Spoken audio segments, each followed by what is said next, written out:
say enough. Parang ganun po. Hindi naman po ito bago.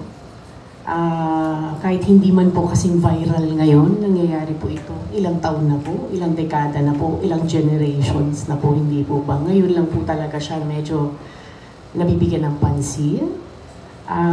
So ako honestly, in a way, I have hope sa younger generations. Nakita naman po natin yung results ng recent elections po.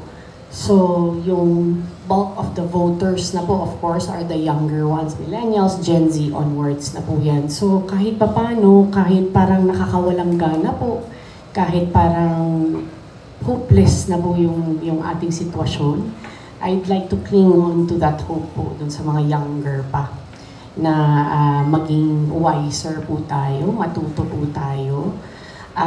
Hindi na po excuse ang pagiging ignorant or walang alam. At saka kahit papano sa kanila po ako kakapit kasi they know what is right.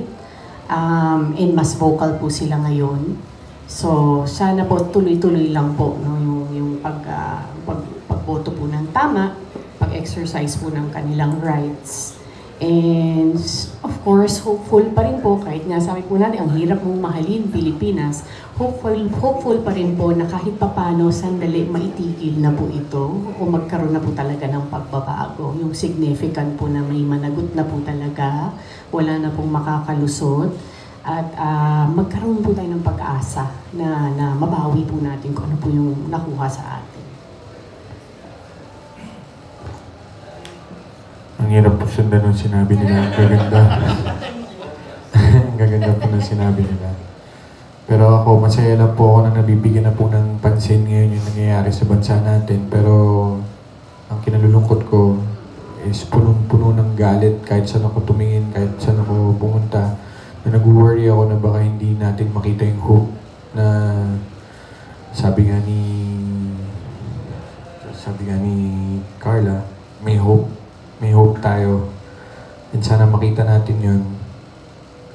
Kahit punong-puno tayo ng galit, punong-puno ng rage, pagod sa nangyayari dahil nga tama, dekada na to, ilang taon na nangyayari sa atin to, ilang beses na tayo niloloko.